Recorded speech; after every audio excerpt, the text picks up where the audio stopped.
Good afternoon.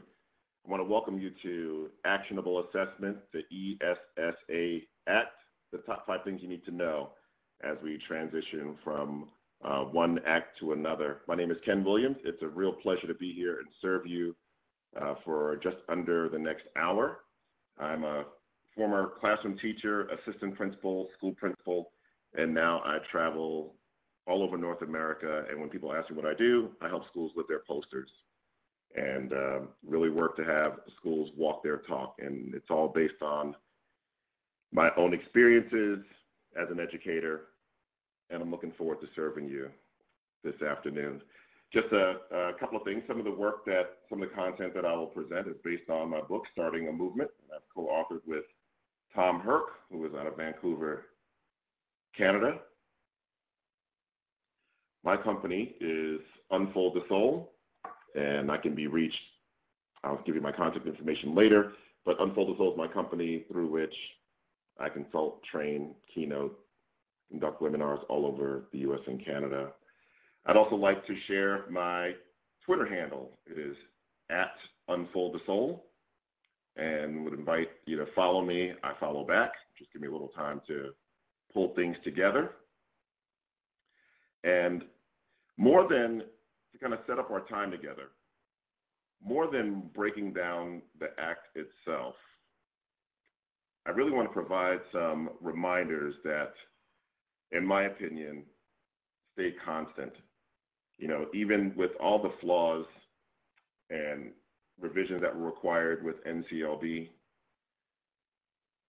creating a culture of learning for all, the primary elements just haven't changed at all. And so when I look at a new act like the ESSA Act, which has schools and districts taking a closer look at how we provide services and learning for kids, I really try to quiet the noise and just ask myself whether the act is here or not, what is the right work? And while acts may change and assessment models may change, the thing that doesn't change is what it looks like when you have a learning for all culture. So I'm going to always go back to that.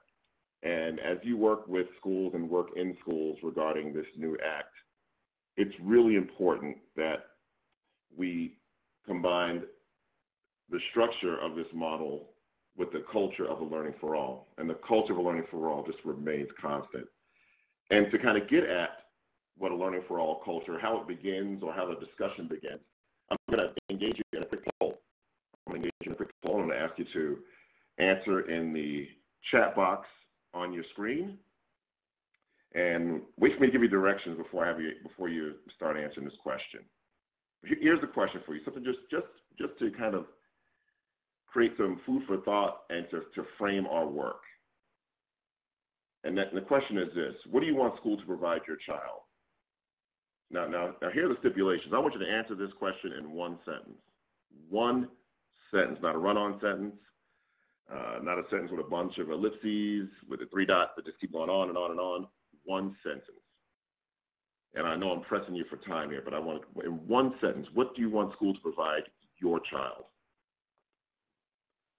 Looking forward to your responses.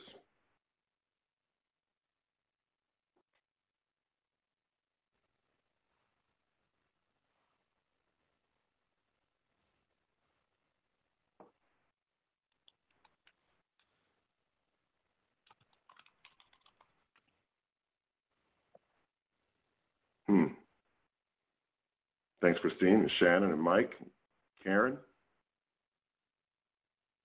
Cynthia. These are great responses. And look, you have 30 seconds to come up with these.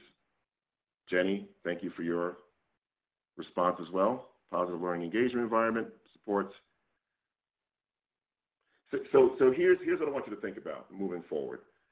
When I work with schools on creating a culture of learning for all so that actionable assessment can be implemented on a more effective and authentic level, I start with this question, among others, because you've had 45 seconds to develop a sentence that is going to frame the education of your child.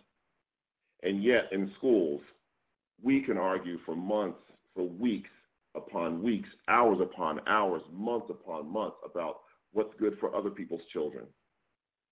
But when it comes to our own children, the ambiguity is gone. You guys are cutting right to it.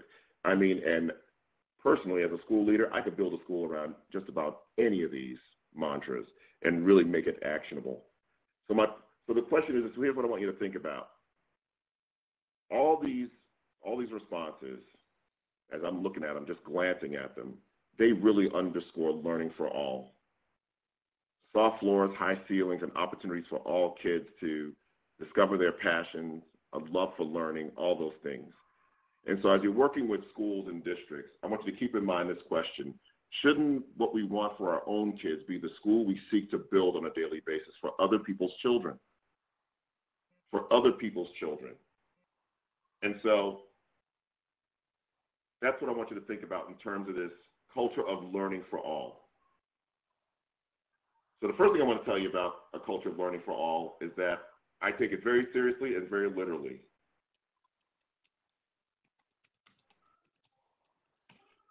A learning for all culture doesn't ask every child to learn every standard in the curriculum. That would be unrealistic. It would be fluff. A learning for all culture is this.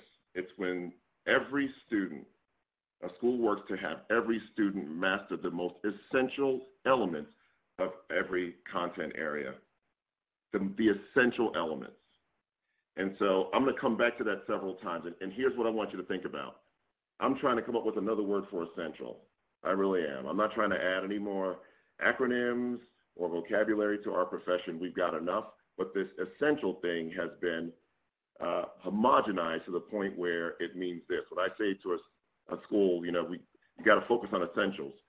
Their response is, and I get why the response is this, well, the essential targets are the ones that the district has put in bold and italics.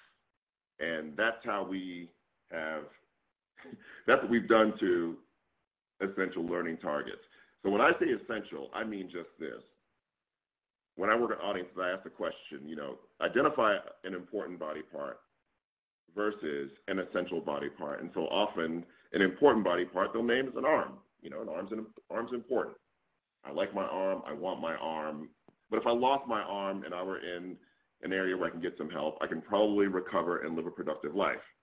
However, the brain or the heart, that's essential. Those two are essential. You lose that, we're canceling Christmas and Hanukkah and Kwanzaa and everything else because we're done. And so when I talk about essential learning targets, the most essential targets for kids to master to be successful at the next grade level and next course, I'm talking about the ones that we have to put our backs to the wall and say, no kid is walking out without them. The Learning for All culture looks at those targets and ceases to invite kids to learn, and they instead work to ensure it. So I want you to keep that in mind as we look at the elements of actionable assessment in the context of the Every Student Succeeds Act. So just for logistics, and I'm sure you're aware of these, I'm not going to do a whole lot with them except to show you that I actually know what the Act is.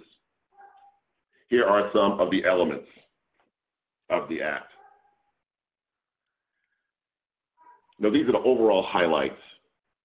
And when I look at them, not a whole lot has changed. I know some of how it's reported out and what states are allowed to do and what's going to be left for districts to decide is different.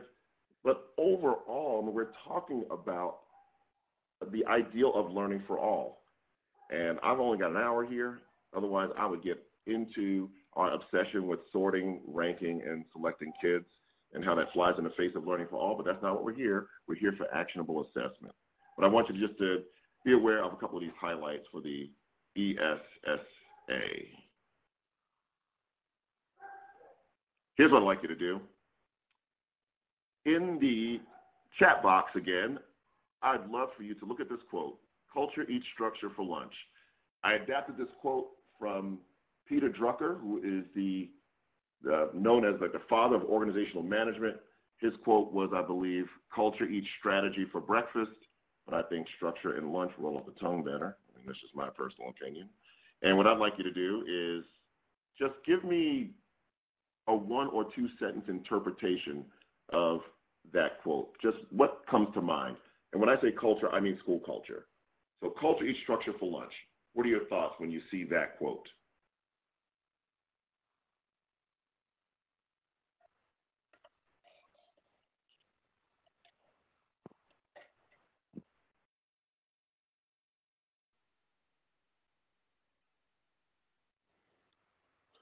I really do appreciate you guys being so interactive with this webinar. I'm not giving you adequate think time to really reflect on these questions, so I appreciate it. Thanks, Christy.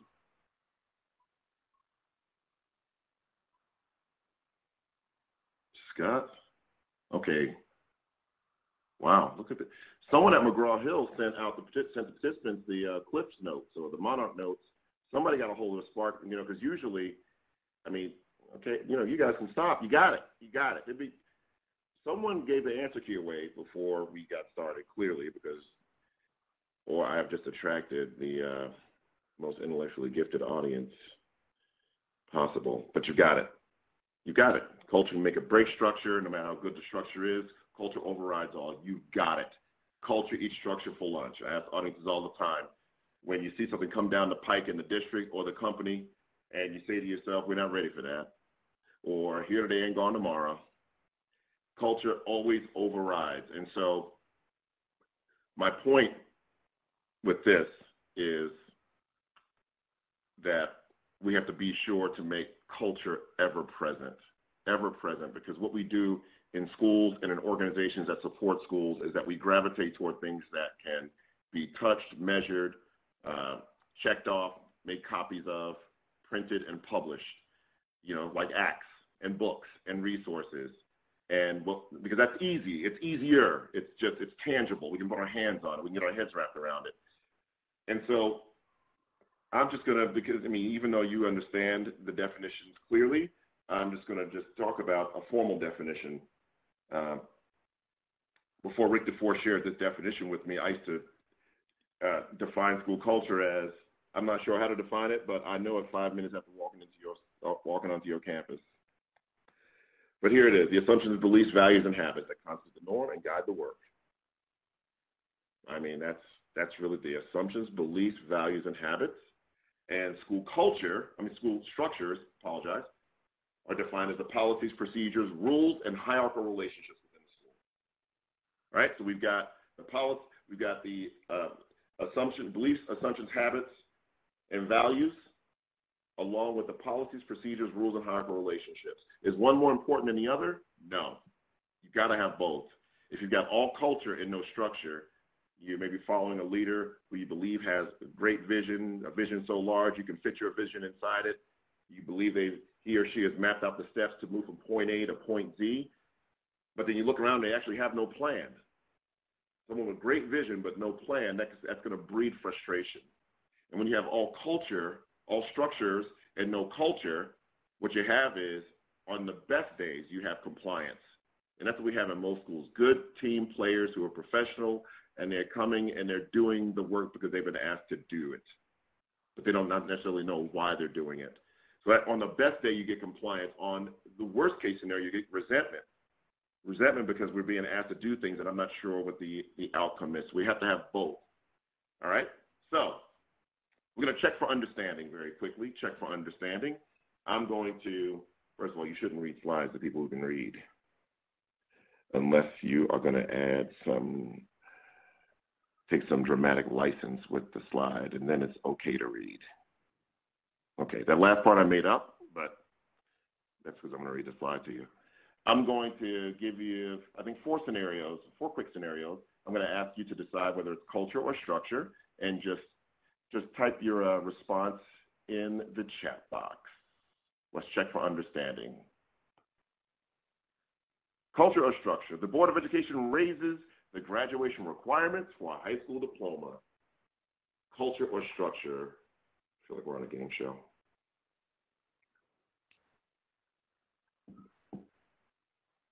Look at this group. Wow. I'm impressed. And they're not all in the same room? Amazing.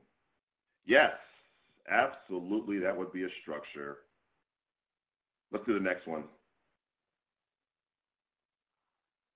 Advanced placement teachers object to the principal's proposal to open non-sequential AP courses to any interested students because unless students have been in the honors program, they don't have the ability to succeed in college-level work, culture, or structure.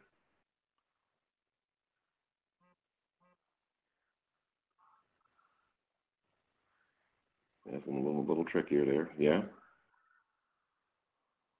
Yep, so this one of my favorites, it can be a structure, but it is definitely born of culture without question.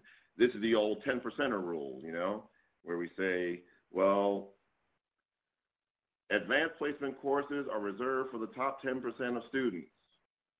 And then Sarah Hensley comes along and she wants to take an advanced placement course. And, you know, deep down we know she's qualified, but she's a daggum 11%er. She's an 11%er. How are we going to let her in? We let her in. Kristen Dalpon, she's going to come along as she's a 12%. She's going to want to get in too. And then we're going to have chaos. And so that is definitely culture. Let's move to the next one. Culture or structure. New teachers are always assigned to remedial courses because they need to pay their dues. Culture or structure. And of course, some of them can be both, but I mean primarily, what is it born of? Culture or structure? Look at you. Look at you guys. And you type quickly too. That's it. Yep. Culture turned into structure. Yep. It's definitely born of culture. Absolutely. And you're right. It may even turn into a structure, but that's definitely born of culture. And our last checking for understanding, the elementary school adopts the homework policy of no more than 10 minutes a night for each year of schooling. For example, first grade gets 10 minutes, fifth grade, 50 minutes. Culture or structure?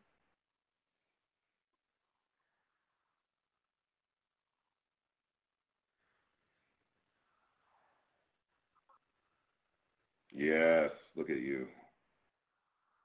My gosh. Others watching this later are going to think I hand-selected this group. Unbelievable. Unbelievable. Thank you. Fantastic. That is absolutely structure. How about this last one? The ESSA, culture or structure?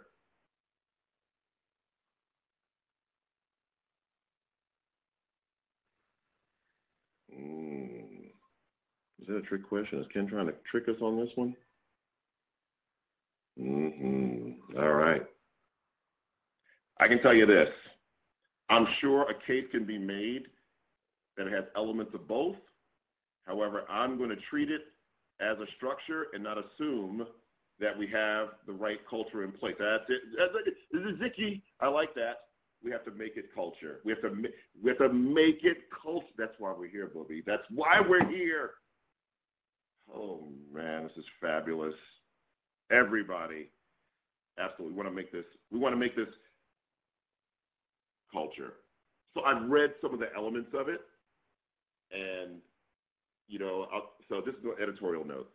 Here's what that scares me a little bit. I know there's a ton of funding attached to the act, and while I didn't thumb through all 100 pages of the act, it just, when there's funding attached to acts, we've got to redouble our efforts to make sure the right culture is in place, because you can't, I'm all for schools and organizations grabbing funding. I'm good with that.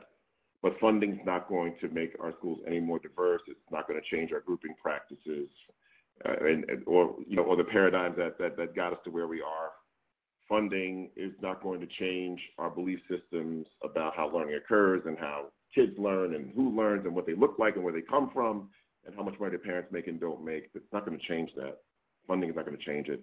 At best, it'll be some artificial attempt at satisfying the requirements for the funding. And I want you, along with me, to be out there guarding against that. We want the work to be authentic. What we're going to talk about today doesn't cost any money at all. It doesn't require funding. Funding would just be a bonus. And that's my editorial comment. All right, so let's talk a little bit about a learning for all culture, collective responsibility. The work of professional learning communities is the right work. In a nutshell, if 3 people are focused on the right questions and right issues, they're going to yield better results than 1 person focused on the right questions and right issues. And professional learning communities at work is the structure that underscores what a learning for all culture looks like. So collective responsibility in a PLC exists when 2 conditions are examined, clarified, and adopted as foundation for shared mission at your school. And those 2 conditions are: we believe all kids learn high levels, and we make commitment to ensure learning for every student. Which I have to tell you, usually gets me a response of about 700 crickets when I bring that slide up, because you see how I did it. I brought the first paragraph out first, and then I kind of did a little drum roll for those two conditions. And my audience is they're expecting some brand new conditions or brand new language or something cutting edge or innovative, and it's just what we've always been saying, except this time I'm going to learn how to live it. And so pay attention to the first paragraph where it says, when 2 conditions are examined, clarified, and adopted. See, that's what we don't do in schools. We don't clarify, examine, and adopt. What we do is we T-shirt stuff like this. We believe all kids can learn how. We T-shirt it. That's a verb that I created back in 2015. We T-shirt it. That's what we do. We T-shirt it. We put it on posters. We put stuff like this on posters and T-shirts and bumper stickers and coffee mugs and rubber bracelets when it's time to do fundraising for something special, and lanyards. We can't forget lanyards. And so my school was like this. We were the lowest performing school in the district, lowest performing district in the Atlanta area, and yet we had the most stunning spirit wear in 3 counties, while our kids died in academic death every day. And that's because we didn't stop to examine, clarify, and adopt. We got to examine this stuff, clarify, and adopt it. So I'm going to fast forward a little bit in terms of clarifying, examining, clarifying, adopting. And I'm going to jump back to the point I made earlier about learning for all cultures. This is not fluff. This is not pie in the sky, the belief that every student is going to learn every standard in the curriculum. Dadgummit, the teachers can't teach every standard in the curriculum. It's too much to teach in too little time. Schools don't improve because kids learn the entire curriculum. Schools improve because kids master the essentials. So let's go back to that point, that a learning for all culture, a learning for all school, a school that promotes equity, real equity, which is access to the standards, access and opportunity to the standards. After taking collective responsibility, this is what it looks like. They then, for every curricular area, for every content area, they clearly define what every student must master. I mean, you got to clearly define what every student must master. Every curricular area has got standards that are, and when I say standards, you can use them interchangeably with targets, or, you can use that for this purposes, you can use those terms interchangeably. But every content area has standards or targets that are need to knows, must knows, and nice to knows. And what a learning for all culture does, what a professional learning community does, is as teams, we come together and we prioritize the absolute must-have standards, the ones that students must have mastered to be successful. And those are the ones that teams hyper-focus on to ensure every student masters them.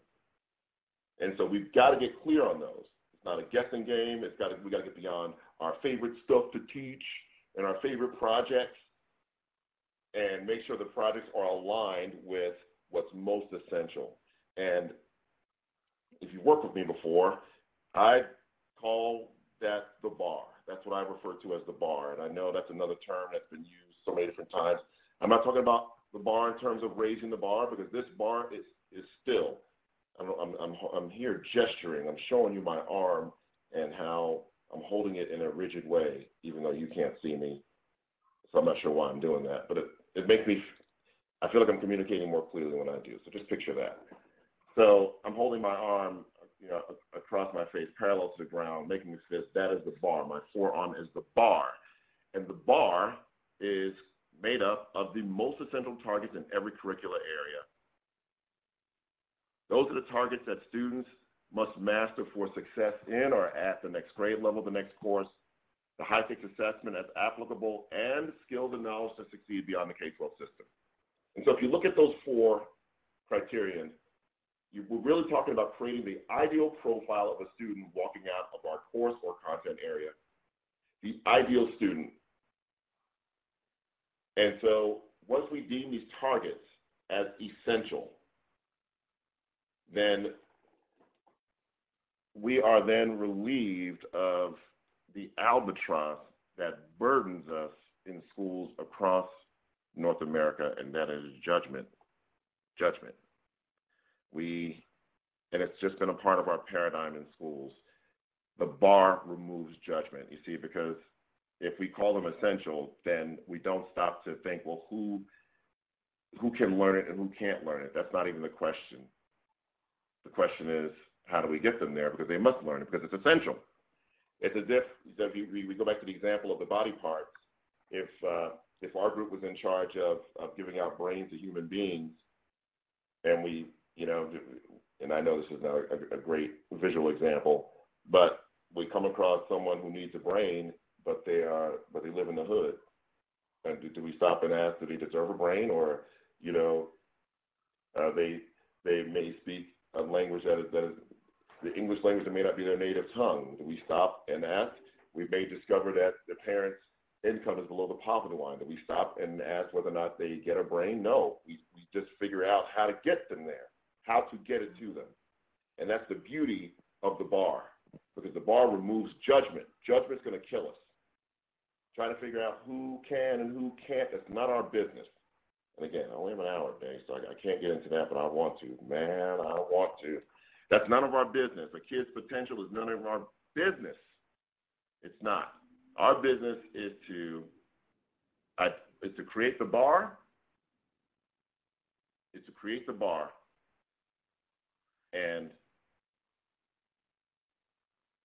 here it is. We got to establish the bar and take kids to and through the bar.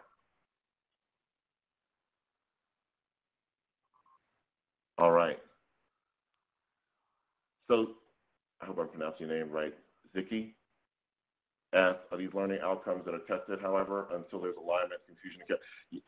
That's a great question. In fact, I'm going to go back to this slide with the bar. All right. So Ziki, here's what happens. You see, the bar is made up of all four of those elements. What must students know when they leave second grade math to be successful in third grade math, the next course, the next grade level? The assessment, if applicable, some districts don't have a high-stakes assessment, and the skills and knowledge to succeed beyond the K-12 system, which hopefully means we are helping our kids become thinkers and problem solvers and synthesizers and things like that.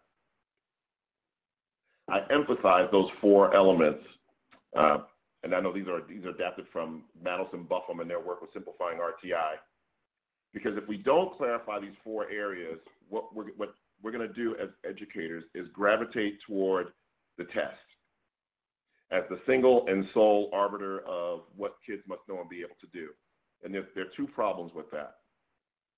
One, the test is a moving target. As soon as three of us from this webinar get together this summer and come up with a leaner and meaner test that's even more user-friendly and more seamless in terms of technology, then we're going to sell it to the districts, and then we got a new test. And so the test is a moving target. And then secondly, we want to prepare kids beyond the K-12 system. And so those other elements, along with the test when applicable, allow us to really look at what industry is asking for, what we know kids need walking out. So it cannot be limited to the test. But the test cannot be ignored either. It's a game we're playing. It's a game we're playing, so we've got to include it. That's a great question. So as we move back, our work as teams is to establish the bar and take kids to and through the bar. Every curricular area, every team. And see, this bar is to be developed as a team, because you can have 3 7th grade math teachers, all competent, all skilled, all things being equal in terms of commitment. You put your kid in any of their classes individually, and they can have 3 distinctly different ideas of what success looks like when a student walks out of 7th grade math. And that's not good enough. And we've tolerated that way too long. We've turned a blind eye to that. We try to give our attention to other areas because we say, well, they're 3 good teachers and they should have the right to be autonomous and make some decisions. I'm not telling them they have to teach the same way every day. I want their individual style to remain individual, but they've got to come together and collaborate on what's most important. What's most important. I drink Starbucks. I drink a venti caramel macchiato. And the one I had in Atlanta today tastes the same as the one I had in Bloomington, Indiana last week. And the one I had in Phoenix a couple of days ago, and the one I'll have in Dallas tomorrow. And that's because every barista follows these 5 steps to create a caramel macchiato. You can't have 3 people who are passionate about coffee having 3 different ingredients, 3 different recipes for a caramel macchiato. And it's the same for Algebra 1. There are a handful of targets in every quarter of the school year that students must know and be able to do. They must master to be successful, and that's the bar. And then once the bar is selected, then teams have to look at each other with that wide-eyed look. Like, my eyes are really wide right now. A wide-eyed look where they commit to one another. We're going to monitor, and we're going to work to ensure every student masters these targets, every one of them. And we'll get to that as well, every one of them. And this is all leading to actionable assessment. See, most schools don't have an RTI problem or a common formative assessment problem. They got an essentials problem. Everything rises and falls on the essentials. You can't have actionable assessment until you've vetted the essential targets. And so once that team comes out of that room and they've grappled and engaged in great productive conflict and they've got their essential learning targets, then they make a commitment. These targets are more than just a list of targets. They are promises we are making to kids. We should be able to sit out front of our school with a bullhorn and trumpet what we're going to ensure kids learn. Creating a bar is the literal definition of what Marzano and Waters came up with decades ago, and that is the guaranteed and viable curriculum. This is what it means. It's more than just a roll-off-the-tongue cliche. Guaranteed means we're going to identify targets that kids absolutely must have. And then we hope they're going to get a bunch that they could have. Those are all bonus. But there are a handful in every quarter they must have. And viable means we have a few enough number for us, for teams to dig into to ensure kids get it. So I'm often asked, hey, is there a number? Is it 5? Is it 3? Is it 6? There's no, it's a messy process. So yeah, the viable part is that you have a reasonable number of targets to dig into, right? Because the targets are essential doesn't mean kids are going to get it the first time around. And so we have to have a combination of ones that are guaranteed, the ones they must have to be successful, and that number has to be viable so that we have enough time to dig in and, assess formatively and all those things. So that's the literal definition of guaranteed and viable. And the beauty of it, and this work is as much about paradigms, which is why I'm talking very little about the ESSA Act in particular, and more about the paradigms that are either going to determine its success or failure. Because again, the bar is the bar. The bar is our new minimum. The bar is the new floor. We want kids to go to and through the bar, but every kid's got to get to the bar, which are the essentials. The essentials. No longer can we get caught up in the almost subconscious hardwire failure programming that allows us to be okay with the quote-unquote low groups. First of all, you call them low, you teach them low. You call them low, you teach them low. So let's stop calling them low and expect that every student will reach the bar. And there are going to be a bunch that go through the bar. But we have to have kids that reach the bar. And it will beg the question, the only question that really matters, which is, how will we get every student there? That's the question. That's the new question. How will we get every student there? And that will relieve us of judgment, of ranking, of trying to figure out which kids can. We move from inviting kids to learn to ensuring they learn. And again, once everybody's once kids are at the bar, again, you're gonna have kids that go through. You're gonna have, proficient and super advanced proficient learners, kids who catch on to the content and maybe it becomes even a passion area for them. But we can no longer have remedial, modified, remedial algebra, second degree remedial, twice baked remedial class. We can't, because do you know where kids, when kids are taught below grade level all year long, you know where they end up? You got it, below grade level. Below grade level. And so I have a question for you. And again, give me some quick thoughts. What comes to mind when you hear the word or see the word equity?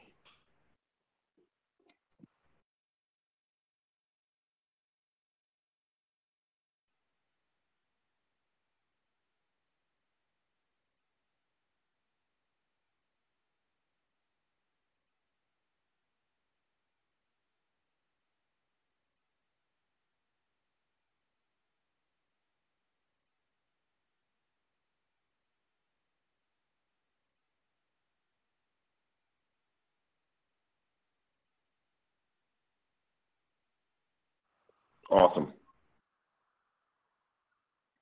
Yep, whatever kid needs and deserves, not equal. And so often, equity is mistaken for that. I'm sure if you're on social media of any kind, you've probably seen this slide. I think it's fabulous, and I apologize I didn't include the credit.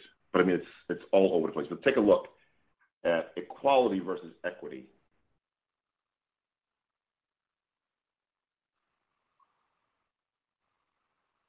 Right? Because I know some of you must be wondering, hey, if we're talking about every kid going to and or through the bar, that includes kids who are working below grade level or come to school with deficits. And yes, it does.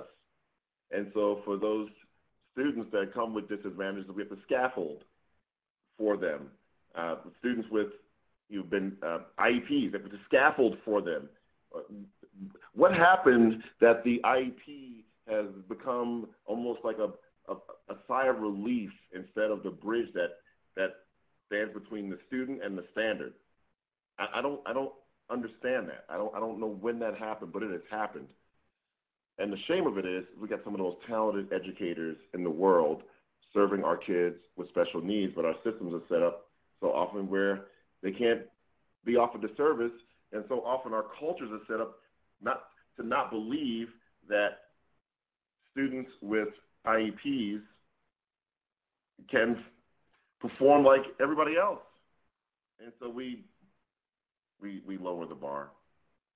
Here's a quote from Pedro Noguera. I love this one. Stop making the standard accessible.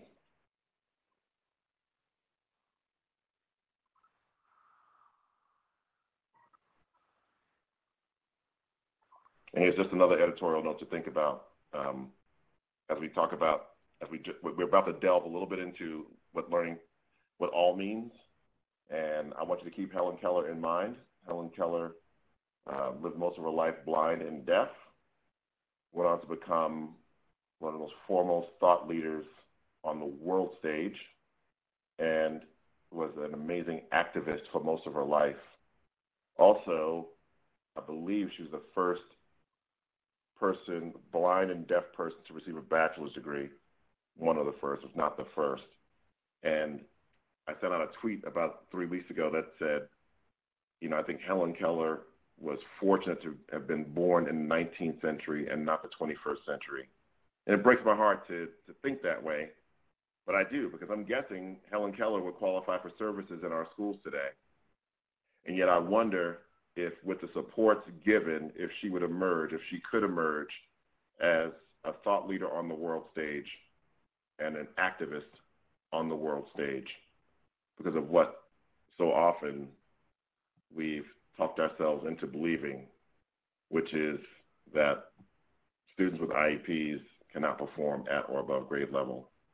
And we've got to change that. Because while Annie Sullivan did an amazing job in the 19th century, we know and have access to so much more, which is another point. It's another point that supports the whole culture versus structure thing. We have more structures in place. We have more knowledge in place. And yet, persistently, along with other subgroups, students with special needs, consistent subgroup, doesn't matter where I go, urban, suburban, rural, extra-rural, doesn't matter. So either, right, so along with students who are the EL students, bilingual students, as my wife calls them, African-American boys, Hispanic boys, and kids of poverty, right? Either they're genetically predisposed to lower levels of intelligence, or we've got a subconscious sliding scale going on that we've got to do something about. And that's what this work will do. The bar doesn't care who the kids are and where they come from or how much money their parents make or don't make. All it cares is that the kids get there. Let's talk a little bit about learning for all.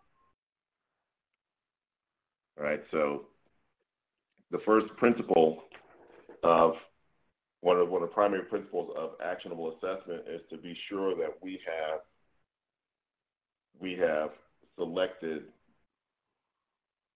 the essential learning targets that we're going to sell out to these. Now, that they're handed to us, that we get in a room and get our hands dirty as teams of teachers and select these targets.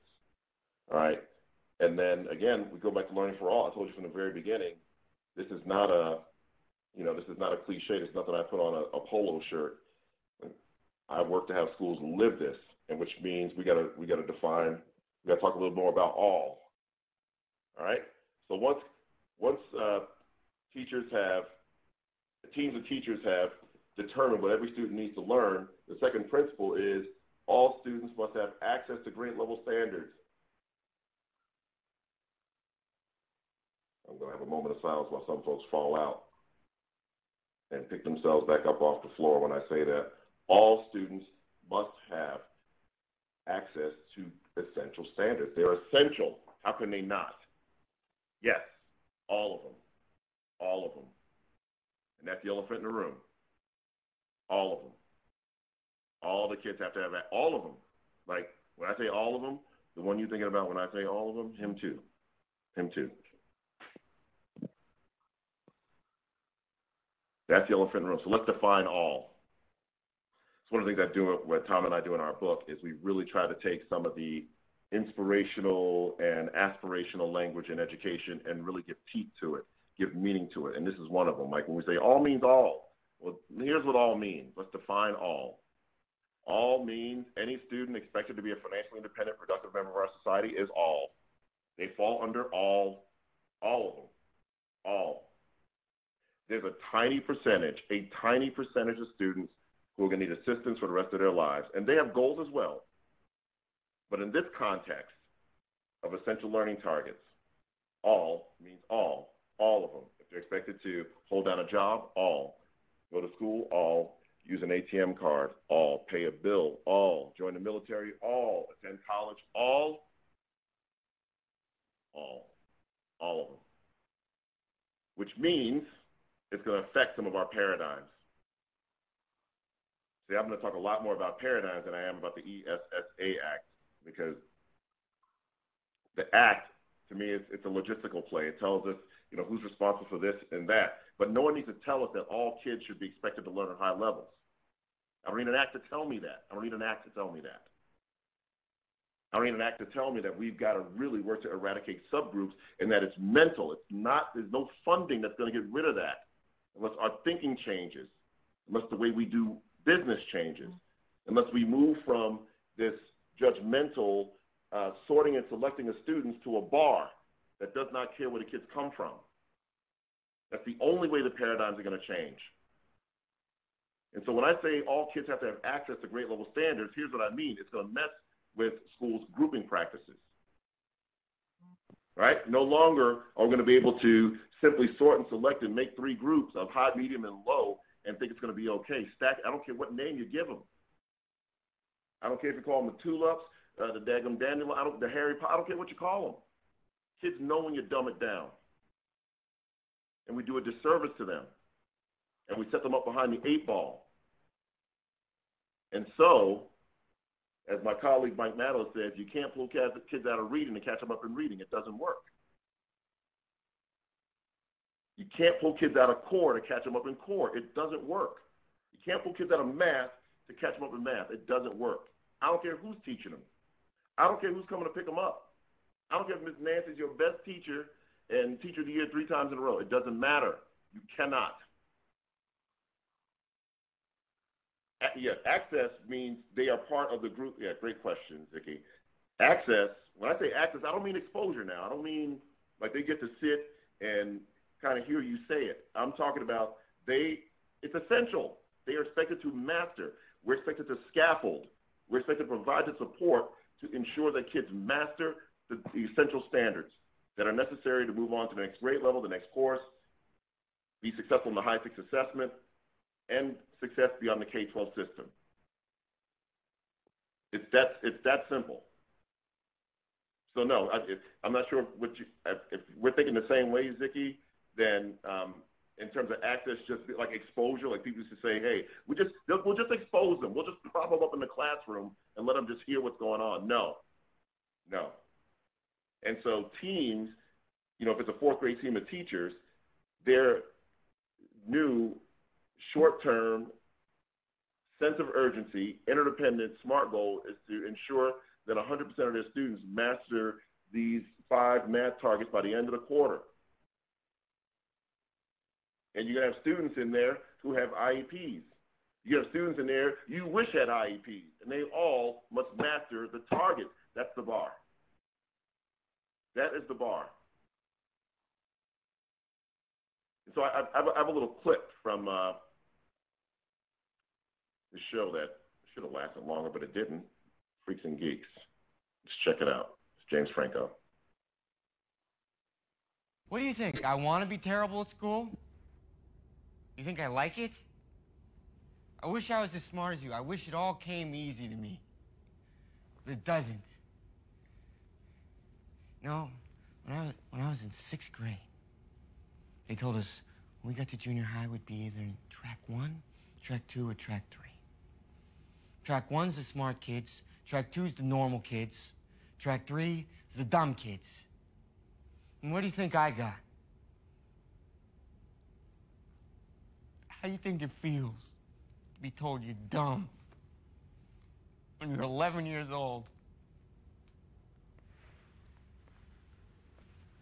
You are not dumb. Just wanted to prove him wrong. Just once.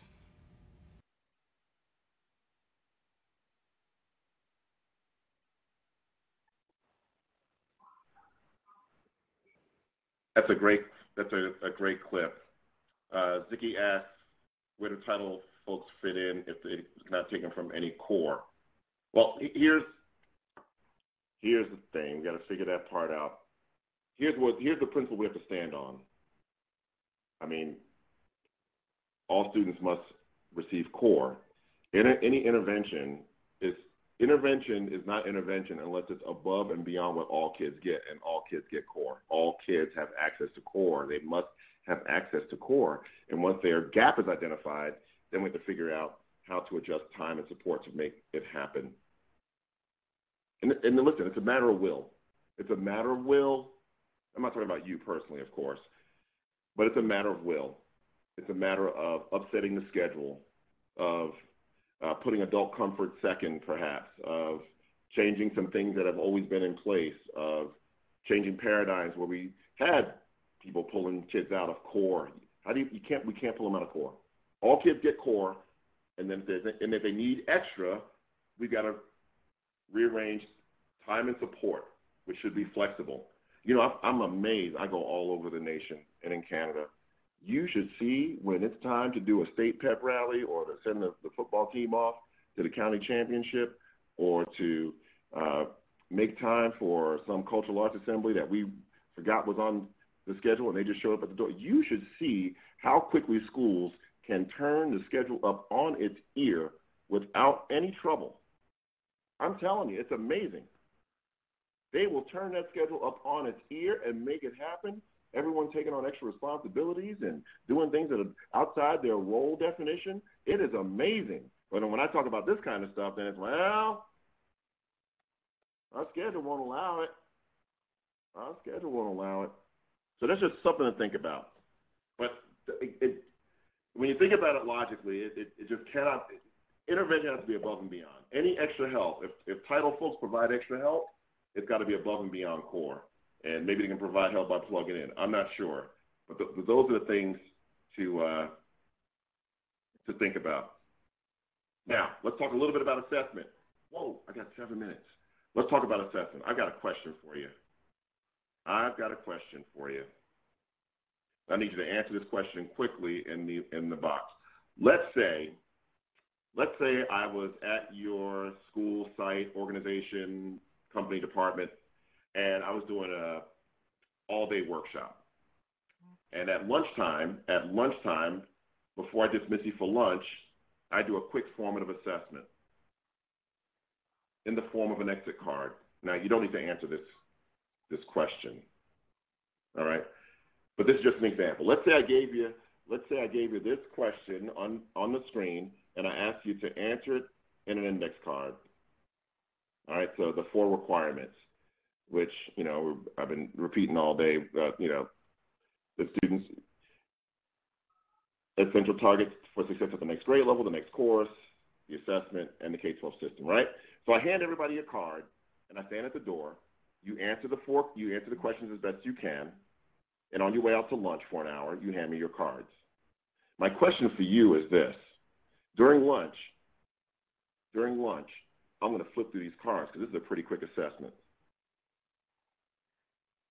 My question is, when you come back from lunch, what would you expect me to do with the information I've gathered from those exit cards? So please plug into that box. What would you expect me to do as a presenter, as a teacher, with the information gathered from those index cards?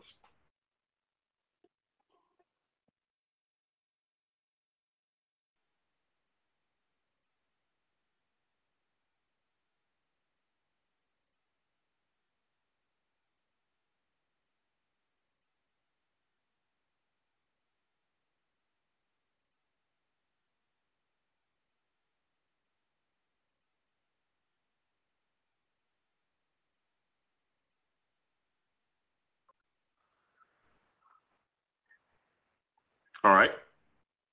Furthermore, okay, here's furthermore. Let's say I discovered that most of our group, yes, Jenny, you're kind of ahead of me with my thinking here. Great. Right. So let's say most of the group missed questions 1 and 3. That's what I should have asked from the beginning. If most of the group missed questions 1 and 3 from me flipping through these cards, you would expect me to address confusion, adjust my presentation to meet and understand the needs. That's what you would expect me to do. You would expect that. And when you came back, if I had the data and said, you know, only 60% knew questions 1 and 3, you'd expect me to adjust my presentation for that afternoon. That makes a lot of sense. Now, let's say I handed you those index cards back, and while I'm adjusting my instruction, it also has a grade on it. And so I'm giving it back to you, and you've got a grade. Some people got 25s, others got 50s, others got 75s, and a few you got 100. How do you think we're feeling then? If I hand back the index cards with a grade on it.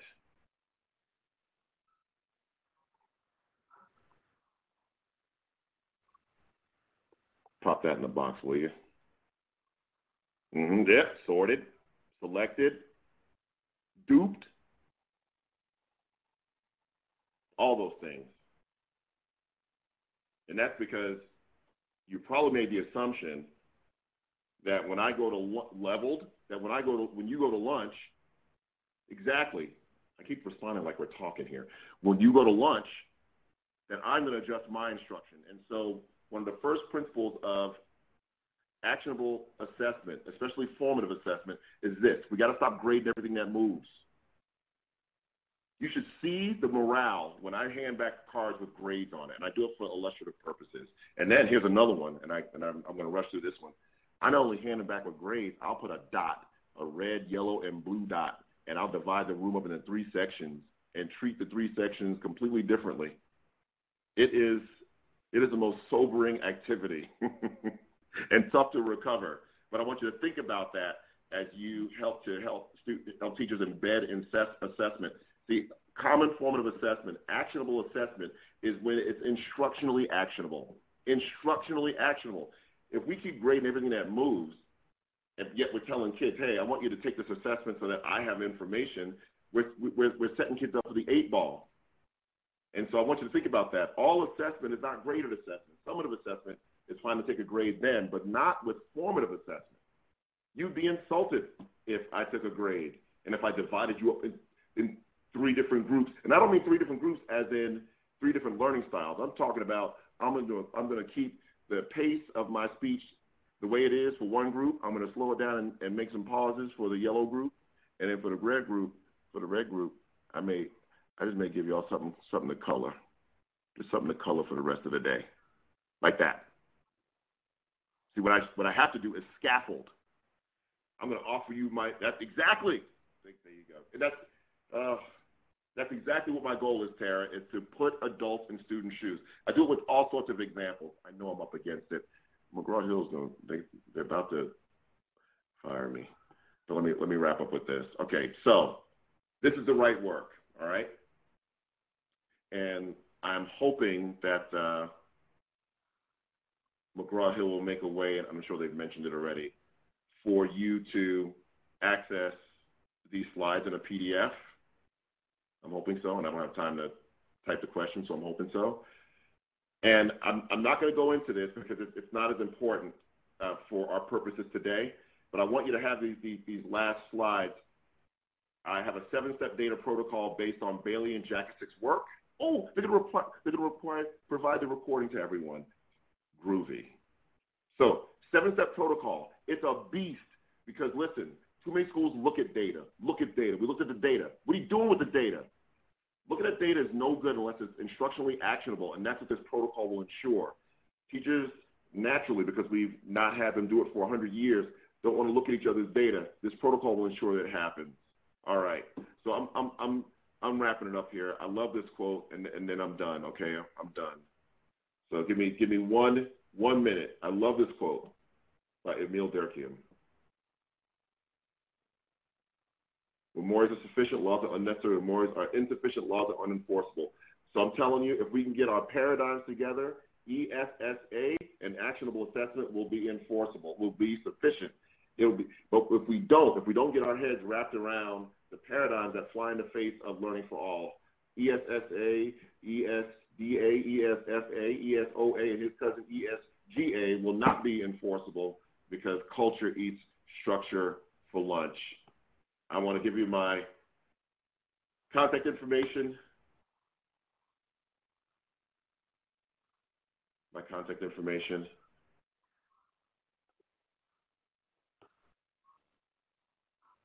I apologize for running over by a minute. I'm old, so the best way to reach me is email or text. I would love for our paths to cross in this great work. I want to thank McGraw-Hill, the tech team behind the scenes, the folks who invited me to participate, and you warm my heart. This opportunity, I'm always hesitant about webinars because I love the interaction, but I think the chat box was so awesome. You heard me hesitating, like it's sitting across my desk here, and you're not, because you're not here. But you guys were awesome. You hung in there. I appreciate it. I apologize for the tech glitches, but the team at McGraw-Hill is just absolutely awesome. That's my contact information. If our paths can cross in this work in any way, shape, or form, please don't hesitate to contact me. Thank you very much. and make it a great day.